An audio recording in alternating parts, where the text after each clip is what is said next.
അപ്പോൾ നമുക്ക് 8085 ഇൻസ്ട്രക്ഷൻസിൽ അടുത്ത ഇൻസ്ട്രക്ഷൻ സെറ്റ് കാണാൻ മുമ്പായിട്ട് 1-2 കാര്യങ്ങൾ അറിയാനുണ്ട്. കാരണം അത് അറിഞ്ഞിരുന്നാൽ മാത്രമേ ബാക്കി ഇൻസ്ട്രക്ഷൻസ് എന്തിനാണെന്നുള്ളത് നമുക്ക് കറക്റ്റായിട്ട് മനസ്സിലാവുള്ളൂ. ഓക്കെ, അപ്പോൾ നമുക്ക് കാണേണ്ട 2 കൺസെപ്റ്റുകൾ, ഒന്ന് സ്റ്റാക്ക് എന്താണെന്നും രണ്ടാമത്തെ സബ് റൂട്ടീൻ എന്താണെന്നുള്ളതാണ്. അപ്പോൾ let us look at first stack, the idea of a stack. Okay, stack എന്താണെന്ന് വെച്ചാൽ നമ്മൾ സാധാരണ ഒരു പ്രോഗ്രാം എക്സിക്യൂട്ട് ചെയ്യുമ്പോൾ നമുക്ക് എല്ലാവർക്കും അറിയാം, നമ്മൾ രജിസ്റ്റേഴ്സ് ഉപയോഗിക്കും, ജനറൽ പർപ്പസ് രജിസ്റ്റേഴ്സ് ഉപയോഗിക്കും, അക്യുമുലേറ്റർ, അങ്ങനെ പലതും ഉപയോഗിക്കും. ചിലപ്പോൾ എന്ത് പറ്റും വെച്ചാൽ ഈ രജിസ്റ്റേഴ്സിന് വേറെ ഉപയോഗങ്ങൾ വരും. Okay, so during the execution of a program sometimes it becomes necessary to save the contents of certain registers because those registers are required for some other operation. വേറെ ചില കാര്യങ്ങൾ ചെയ്യാൻ വേണ്ടി നമുക്ക് ആ രജിസ്റ്റേഴ്സ് ആവശ്യം വരും. ആ രജിസ്റ്ററിൽ ഇരിക്കുന്ന കണ്ടൻറ്റ് നമ്മൾ എവിടെയെങ്കിലും ഒന്ന് തൽക്കാലത്തേക്ക് സ്റ്റോർ ചെയ്യേണ്ടി വരും. ഓക്കെ, അപ്പോൾ നമ്മൾ എന്ത് ചെയ്യും? These contents are move to certain memory locations in the RAM. നമ്മുടെ റാമിലുള്ള ഏതെങ്കിലും കുറച്ച് സ്ഥലത്തേക്ക് നമ്മളത് മാറ്റി വയ്ക്കും. എന്നിട്ട് എന്ത് ചെയ്യും? ഇങ്ങനെ മാറ്റി വെച്ച ശേഷം നമ്മൾ മാറ്റി വെച്ച് കഴിയുമ്പോൾ എന്തായി? നമ്മുടെ രജിസ്റ്റർ ഫ്രീ ആയി. അപ്പോൾ രജിസ്റ്ററിൽ നമുക്ക് എന്ത് ചെയ്യാം? വേറെ ഡാറ്റ കൊണ്ട് വെച്ചിട്ട് ആ ഡാറ്റ നമുക്ക് ഉപയോഗിക്കാം. ഓക്കെ, അപ്പോൾ നമുക്ക് വേണ്ട ഈ പറഞ്ഞ ഓപ്പറേഷനൊക്കെ കഴിയുമ്പോൾ നമുക്ക് എന്ത് ചെയ്യാം? നമ്മൾ റാമിൽ വെച്ചിരുന്ന ആ ഡാറ്റയെ തിരിച്ച് അങ്ങോട്ടേക്ക് കൊണ്ടുവരാം, രജിസ്റ്ററിലേക്ക് കൊണ്ടുവരാൻ പറ്റും. So after completing these operations those contents which are saved in the memory are transferred back to the registers. അങ്ങോട്ടേക്ക് നമ്മൾ തിരിച്ച് നമ്മുടെ രജിസ്റ്ററിലേക്ക് തിരിച്ചു കൊണ്ടുവരുന്നു. ഇങ്ങനെ നമുക്ക് ഇങ്ങനെ മെമ്മറി ലൊക്കേഷൻ വേണമെങ്കിൽ നമ്മൾ തുടക്കത്തിൽ ഇത് പറയണം. ഓക്കെ, എനിക്കിങ്ങനെ മെമ്മറി ലൊക്കേഷൻ റാമിൽ വേണ്ടി വരും നമ്മൾ പറയണം. നമ്മൾ പ്രത്യേകം മാറ്റി വെക്കേണ്ടി വരും.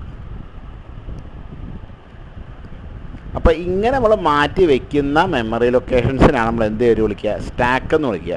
അപ്പോൾ സ്റ്റാക്ക് എന്താ? It is A set of memory locations in the Ram that is used to temporarily store the data in the registers. കാരണം രജിസ്റ്റർ വേറെ ചില ആവശ്യങ്ങൾക്ക് നമ്മൾ ഉപയോഗിക്കും. അപ്പോൾ രജിസ്റ്ററിൽ ഇരിക്കുന്ന ഡാറ്റ പോകാൻ പാടില്ലല്ലോ. അപ്പോൾ അത് തൽക്കാലത്തേക്ക് സ്റ്റോർ ചെയ്യാൻ വേണ്ട റാമിൽ ഉപയോഗിക്കുന്ന ഒരു ഭാഗം മെമ്മറി നമ്മൾ എന്ത് പേര് വിളിക്കുന്നത്? സ്റ്റാക്ക് എന്ന് വിളിക്കുന്നത്. ഓക്കെ, അത് ഇപ്പോൾ സ്റ്റാക്ക് എന്നുള്ളത് റാമിൽ തന്നെ ഒരു സെറ്റ് ഓഫ് മെമ്മറി ലൊക്കേഷൻസ് തന്നെയാണ്. ഓക്കെ, ഇനി നമ്മൾ സ്റ്റാക്കിനെ കുറിച്ച് കുറച്ച് കാര്യങ്ങൾ അറിയാനുണ്ട്. The last memory location of occupied portion of the stack is called as stack top. നമ്മൾ സാധാരണ ഈ നമ്മുടെ സ്റ്റാക്കിൽ ഡാറ്റ അറേഞ്ച് എങ്ങനെയാണെന്ന് ചോദിച്ചാൽ നമ്മളൊരു നിലത്ത് പ്ലേറ്റുകൾ അറേഞ്ച് ചെയ്യണ പോലെ അടിയിൽ വെച്ച് കൊടുക്കും, പിന്നെ മുകളിലേക്കാണ് വെച്ച് പോകുക എന്ന് പറഞ്ഞ പോലെ തന്നെ നമ്മൾ സ്റ്റാക്കിലും ചെയ്യുന്ന ഇതുപോലെ തന്നെയാണ്. ഏറ്റവും ആദ്യത്തെ ഡാറ്റ ഏറ്റവും അടിയിൽ വയ്ക്കും, പിന്നെ അതിൻ്റെ മുകളിൽ ഇങ്ങനെ ഡാറ്റ പോയി ഏറ്റവും മുകളിലത്തെ ഇരിക്കുന്ന മെമ്മറി ഓക്യുപ്പൈഡ് മെമ്മറി ലൊക്കേഷനാണ് നമ്മൾ സ്റ്റാക്ക് ടോപ്പ് എന്ന് പറയുക. അപ്പോൾ സ്റ്റാക്ക് ടോപ്പ് എന്താണ്? The last memory location of the occupied portion of the stack is called as the stack top. അപ്പോൾ സ്റ്റാക്ക് ടോപ്പ് കഴിഞ്ഞാൽ പിന്നെ സ്റ്റാക്ക് ഇല്ല. ഓക്കെ, ഏറ്റവും മുകളിലത്തെ സ്റ്റാക്കിലെ ഏറ്റവും മുകളിലത്തെ മെമ്മറി ലൊക്കേഷനാണ് നമ്മൾ സ്റ്റാക്ക് ടോപ്പ് എന്ന് വിളിക്കുക. ഇനി ഈ സ്റ്റാക്ക് ടോപ്പ് എന്നതാണെന്ന് നമുക്ക് അറിയാൻ വേണ്ടി there is something called as stack pointer. എന്താണ് സ്റ്റാക്ക് പോയിൻ്റർ എന്ന് വെച്ചാൽ? It is a special 16-bit register that known as a stack pointer holds the address of the stack top. അപ്പോൾ നമ്മുടെ ഈ സ്റ്റാക്ക് എവിടം വരെ ഉണ്ട് നമുക്ക് അറിയണം. ഓക്കെ, റാമിലെ ഏത് മെമ്മറി ലൊക്കേഷൻ വരെ ഉണ്ട് സ്റ്റാക്ക് നമുക്ക് അറിയണം. അത് അറിയിക്കാനാണ് നമ്മൾ എന്ത് ചെയ്യുക? ഈ പറഞ്ഞ സ്റ്റാക്ക് പോയിൻ്റർ എന്നുള്ളതുള്ള രജിസ്റ്റർ ഉപയോഗിക്കുക. അപ്പോൾ സ്റ്റാക്ക് പോയിൻ്ററിൽ എന്താ സ്റ്റോർ ചെയ്ത് വെച്ചേക്കുക? ഇറ്റ് സ്റ്റോർസ് ദി അഡ്രസ് അല്ലേ? അഡ്രസ്സ് നമുക്ക് എല്ലാവർക്കും 16-bit ആണ്. സ്റ്റാക്ക് ടോപ്പിൻ്റെ അഡ്രസ്സാണ് ആര് സ്റ്റോർ ചെയ്ത് വെക്കുക? സ്റ്റാക്ക് പോയിൻ്റർ സ്റ്റോർ ചെയ്ത് വെക്കുക. ഓക്കെ, അപ്പോൾ ഈ സ്റ്റാക്ക് പോയിൻ്റർ നമ്മൾ പ്രോഗ്രാമിൻ്റെ തുടക്കത്തിൽ തന്നെ നമ്മൾ ഇനിഷ്യലൈസ് ചെയ്യണം, അത് ഡിക്ലെയർ ചെയ്യണം. നമ്മളതിനെ കണ്ടിട്ടുണ്ട്. LXI എന്നല്ലെങ്കിൽ SPHL ഇൻസ്ട്രക്ഷൻ നമ്മൾ ഉപയോഗിക്കുന്നത് സ്റ്റാക്ക് പോയിൻ്ററിന് വേണ്ടിയിട്ടുള്ളതാണ്. നമ്മൾ സംശയം ഉണ്ടെങ്കിൽ മുമ്പത്തെ ക്ലാസ്സുകളൊന്ന് റെഫർ ചെയ്യുക. ഓക്കെ, ഇനി നമ്മൾ റാമിലെ ഏത് ഭാഗം വേണമെങ്കിലും സ്റ്റാക്കായിട്ട് ഉപയോഗിക്കാം, നമ്മൾ ഡിക്ലെയർ ചെയ്യണമെന്ന് മാത്രം. ഓക്കെ, അതുപോലെ തന്നെ ഇന്ന ഭാഗത്ത് മാത്രമേ പാടുള്ളൂ എന്ന് ഒരു റെസ്ട്രിക്ഷൻ ഇല്ല. ഇനി നമ്മൾ ഈ ഡാറ്റ സ്റ്റോർ ചെയ്യുന്നത് നേരത്തെ നമ്മൾ പറഞ്ഞ പോലെ പ്ലേറ്റ് അറേഞ്ച് ചെയ്യുന്ന പോലെയാണ്. അപ്പോൾ ഇതിനെ നമ്മൾ വിളിക്കുന്നത് it is called as the last in first out principle. എന്ന് വെച്ചാൽ എന്താ? Data stored last is taken out first അല്ലേ? നമ്മൾ പ്ലേറ്റ് അറേഞ്ച് ചെയ്യുമ്പോൾ ആലോചിച്ച് നോക്കി, ഏറ്റവും അവസാനം വെച്ച പ്ലേറ്റ് ആയിരിക്കും നമ്മൾ ഏറ്റവും ആദ്യം എടുക്കുക അല്ലേ? അപ്പോൾ ഏറ്റവും അവസാനം വെച്ച പ്ലേറ്റാണ് ലാസ്റ്റ് ഇൻ. അപ്പോൾ ഏറ്റവും ആദ്യം എടുക്കുന്നത് ഫസ്റ്റ് ഔട്ട് അല്ലേ. അപ്പോൾ ലാസ്റ്റ് ഇൻ ഫസ്റ്റ് ഔട്ട് എന്ന് വെച്ചാൽ ഏറ്റവും അവസാനം നമ്മൾ സ്റ്റോർ ചെയ്ത ഡാറ്റയാണ് നമ്മൾ ഏറ്റവും ആദ്യം പുറത്തെടുക്കുക. So that is called as LIFO, last in first out. അതുപോലെയാണ് FIFO, FIFO, അതായത് ഫസ്റ്റ് ഇൻ ഫസ്റ്റ് ഔട്ട്. അതുപോലെ ഫിലോയും ഉണ്ട്, first in last out. Okay, നമ്മളിവിടെ ഉപയോഗിക്കുന്നത് LIFO ആണ്, ലാസ്റ്റ് ഇൻ ഫസ്റ്റ് ഔട്ട്. ഇനി നമ്മൾ ഈ സ്റ്റാക്ക് മറ്റേ ഇതിൻ്റെ സ്റ്റോറേജ് എങ്ങനെയാണെന്ന് വെച്ചാൽ stack normally grows backwards in the memory. In other words the programmer defines the bottom of the stack and the stack grows up into reducing address range. അതായത് for example നമ്മൾ പറയാണ് എൻ്റെ stack തുടങ്ങുന്നത് 10 നിന്നുമാണെന്നിരിക്കട്ടെ, അടുത്ത memory location 11 അല്ല 9 ആണ്. 9, 8, 7 അങ്ങനെയാണ് നമ്മൾ സ്റ്റാക്കിൽ അറേഞ്ച് ചെയ്യുക. നമ്മൾ നേരത്തെ പറഞ്ഞില്ലേ ഈ മുകളിലേക്ക് വെച്ചു എന്ന് പറഞ്ഞപ്പോൾ നമ്മൾ അതുപോലെ തന്നെ നമ്മൾ ഇത് പുറയിലേക്കാണ് നമ്മൾ എണ്ണേണ്ടത്. ഓക്കെ, മെമ്മറി ലൊക്കേഷൻസ് പുറയിലേക്കായിരിക്കും നമ്മൾ കൗണ്ട് ചെയ്യേണ്ടി വരിക. നമ്മൾ സാധാരണ ഇപ്പം നമുക്ക് എവിടെ വേണമെങ്കിലും സ്റ്റോർ ചെയ്യാമെങ്കിലും it is better to place the bottom of the stack at the end of the memory to keep it as far as from the user programs as possible. നമ്മൾ സാധാരണ നമ്മുടെ മെമ്മറി ലൊക്കേഷൻ ഏറ്റവും അവസാനം കൊണ്ടാണ് സ്റ്റാക്കിൻ്റെ ഏറ്റവും bottom എന്ന് വെച്ചാൽ എന്താ, ഏറ്റവും ആദ്യത്തെ ആളാണ് സ്റ്റാക്കിലെ ഏറ്റവും അടിയിലത്തെ ആളായിരിക്കും നമ്മൾ ഏറ്റവും ആദ്യം കൊണ്ടുവയ്ക്കുക. അത് നമ്മൾ സാധാരണ ഈ ബാക്കിയുള്ളതൊക്കെ വളരെ അകലെ, അതായത് ബാക്കി പ്രോഗ്രാംസിൽ നിന്നൊക്കെ വളരെ അകലെ ആയിട്ടാണ് കൊണ്ടുവയ്ക്കുക എന്നാണ് ഉചിതം. കാരണം എന്താ വെച്ചാൽ അത് എപ്പോഴും ഡാറ്റ മാറിക്കൊണ്ടിരിക്കുന്നതാണ്. മാറ്റം വരുത്തി നമ്മൾ ഇടയ്ക്ക് ഡാറ്റ എടുക്കും, ഇടയ്ക്ക് ഡാറ്റ ഇവിടെ കൊണ്ടുവയ്ക്കും. അപ്പോൾ ബാക്കി ഡാറ്റയ്ക്കൊന്നും കേടുപാടൊന്നും വരരുത് എന്നുള്ള കൊണ്ടാണ് നമ്മൾ എന്ത് പറയണത്, ഏറ്റവും അവസാനം കൊണ്ടുവയ്ക്കുകയാണ് നല്ലത്. അതേപോലെ എക്സാമ്പിൾ കൊടുത്തിട്ടുണ്ട്. If the experience stack pointer ആണ്, stack pointer loaded with address 2099. അപ്പോൾ നമ്മൾ അതിനെ എങ്ങനെ നമ്മളതിൻ്റെ ഇൻസ്ട്രക്ഷൻ കൊടുക്കുക എങ്ങനെ, LXI SP, 2099. ഓക്കെ, അപ്പോൾ ലോഡ് ഇമ്മീഡിയറ്റ് ആണ്, അത് സ്റ്റാക്ക് പോയിൻ്റർ 2099. ഇനി എങ്ങനെയാണ് അടുത്ത സ്റ്റാക്ക് പോയിൻ്റർ 2099 എന്ന് പറഞ്ഞു കഴിഞ്ഞാൽ ഡാറ്റ വരുന്നത് 2100ലേക്കല്ല, 2098, 97, 96 അങ്ങനെയാണ് മുകളിലേക്കാണ് പോവുക. ഓക്കെ, ഇനി നമ്മൾ എങ്ങനെയാണ് ഈ പറഞ്ഞ സ്റ്റാക്കിലേക്ക് ഡാറ്റ എടുക്കുകയും അതുപോലെ തന്നെ അങ്ങോട്ട് കയറ്റുകയും ചെയ്യുന്നത്. അപ്പോൾ നമ്മൾ മുമ്പ് കണ്ട രണ്ട് ഇൻസ്ട്രക്ഷൻസ് ഉണ്ട്. അതിലൊരെണ്ണമാണ് push. Information is saved on the stack by pushing it on to the stack. ഇനി സ്റ്റാക്കിൽ നിന്ന് ഇങ്ങോട്ടേക്ക് ഇടുന്ന പോപ്പ് ഓപ്പറേഷനാണ്. You pop the data out of the stack എന്നാണ് നമ്മൾ പറയുക.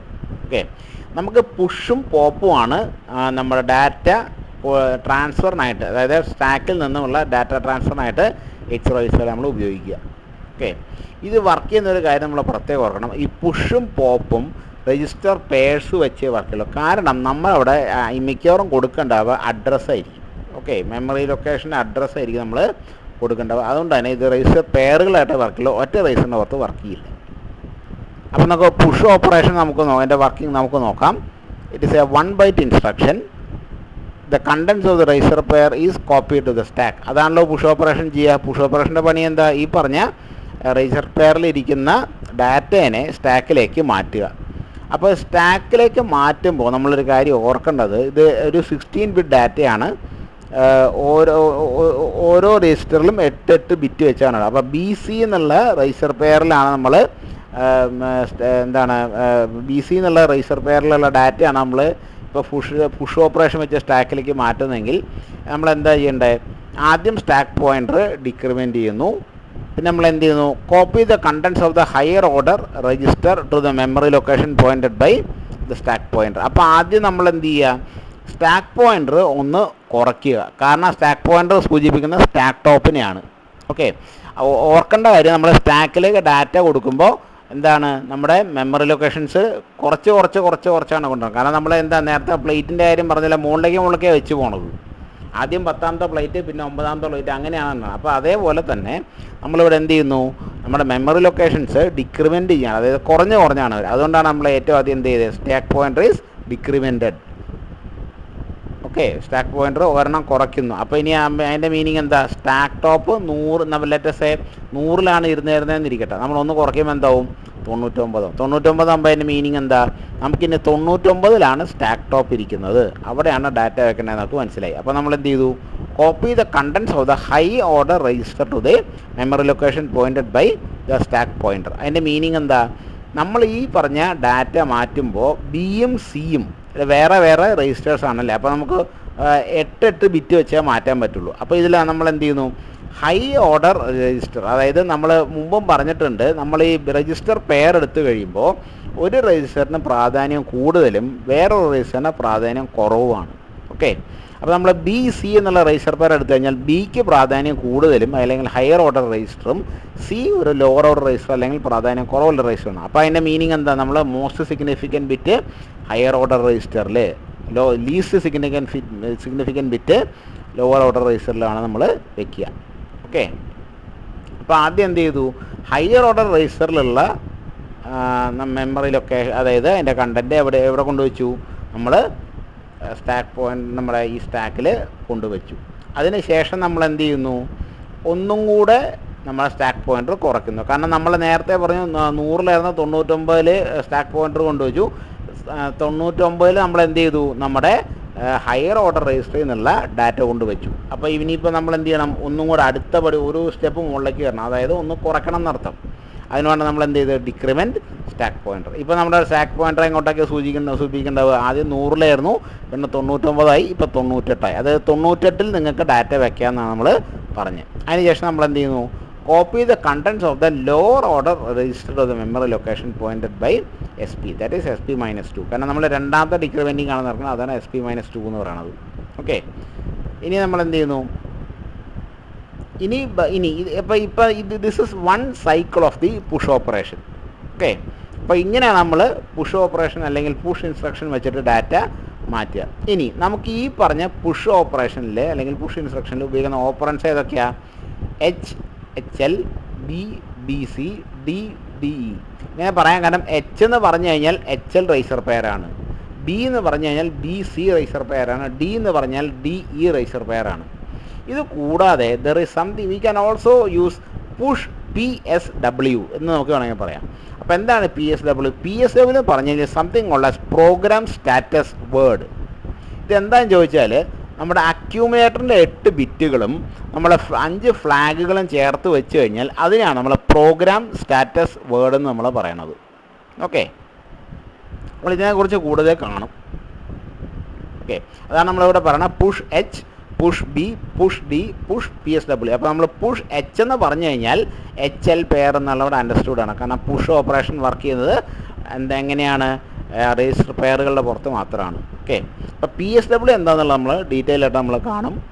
എന്തിനാണ് നമ്മളിങ്ങനെ ഈ പറഞ്ഞ അക്യൂമുലേറ്ററും ഫ്ലാഗുകളും ഉള്ള ഡാറ്റ നമ്മൾ വേറെ ഒരിടത്ത് സ്റ്റോർ ചെയ്യണത്? അപ്പോൾ പ്രോഗ്രാം സ്റ്റാറ്റസ് വേർഡ് എന്ന് പറഞ്ഞാൽ എന്താ? ശരിക്കും അക്യൂമുലേറ്ററിലെ ഡാറ്റയും ഫ്ലാഗിലുള്ള ഡാറ്റകളെയും സ്റ്റോർ ചെയ്യുന്ന ഒരു ഒരു രജിസ്റ്ററാണ്. അപ്പോൾ നമുക്ക് ഇത് മാത്രം സ്റ്റോർ ചെയ്തിട്ട് എന്തിനാണ്? അതിപ്പോൾ നമ്മൾ കാണും. ഓക്കെ.